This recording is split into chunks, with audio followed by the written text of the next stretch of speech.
I recommend that you don't buy anything from this particular manufacturer, or for that matter, their cheap retailer.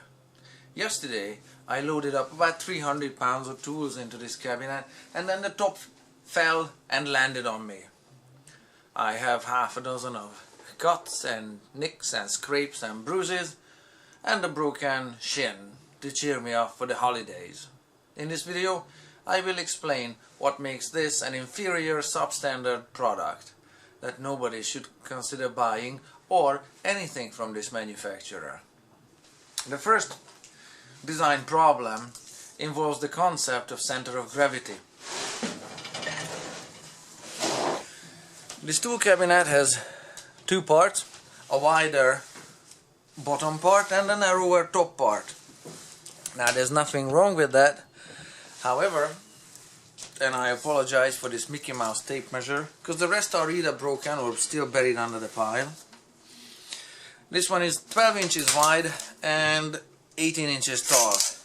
This is such a bad combination of width to height that it makes the top cabinet extremely, inherently unstable. And not anymore, because I bolted them together now.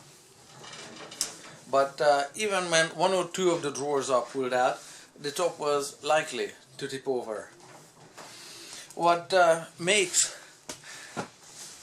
this inherent instability even worse are these feet that the home user is supposed to insert on the underside of the tool chest to save the paint on the top of the cabinet. Such a nice idea, and it probably would work if this little foot was made of incompressible material, which it isn't. As that little foot is squishy, it makes the top instability even worse. So that's a second problem with it. The third one has to do with the wheels. Look at the cabinet. It's got some wobble in it, and the top fell as I was trying to investigate what was wrong with the wheels. And this is what I found out about the wheels. Just tip it over there, like so, and have a look at the wheels here. Two things about the wheels. This swivels and rolls as well. Okay, there is, let's see, that's about a good angle. Take a look at the play, the excessive play here between the wheel and the axle. This is way too much.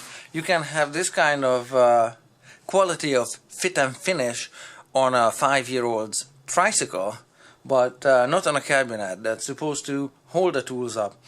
Any wobble around the axle makes the inherent instability on the top even more pronounced. Another problem with the wheels is the excessive play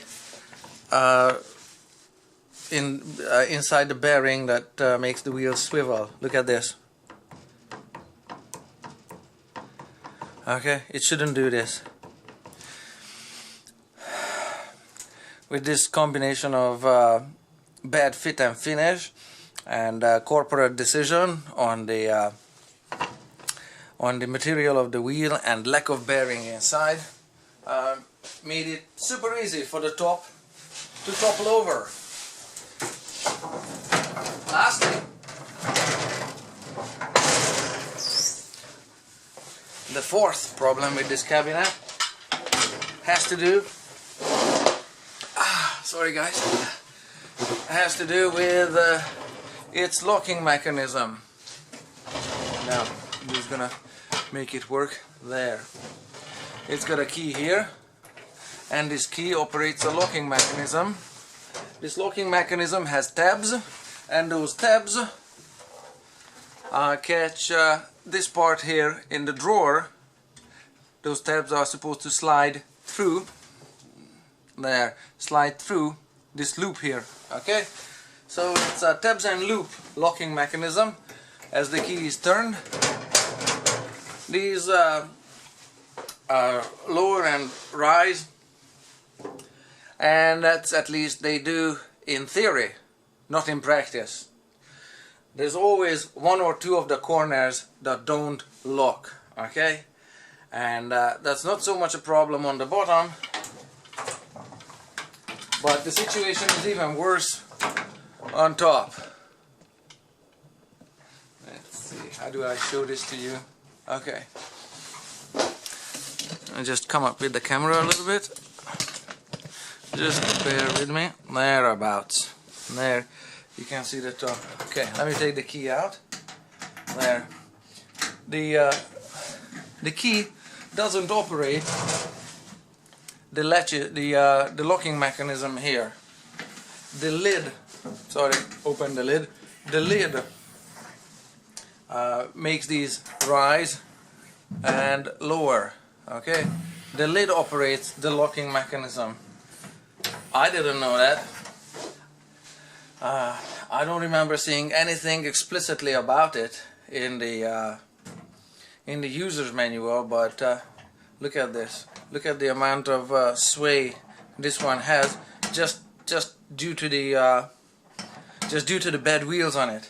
Now, when this much play is combined with a badly designed locking mechanism that may or may not catch all or some of these, these loops on the drawer backs. Okay, what we have here is that some of the drawers wiggled forward, as I was trying to figure out what the heck was wrong with the feet, and then the whole top just came tumbling down. I'm willing to give it another go, just as a learning lesson to see what I can do with this thing.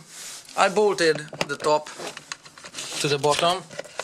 Oops, you can see I put in this extra angle steel here, and with 2 bolts here, and come on in with the lights, 2 bolts there, and a similar angle piece on the underside.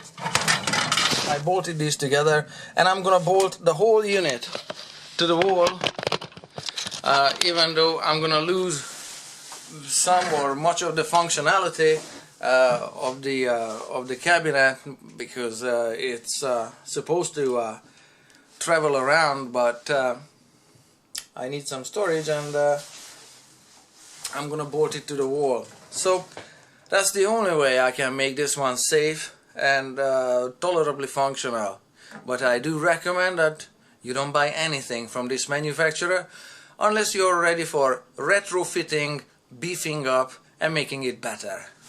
Stay safe.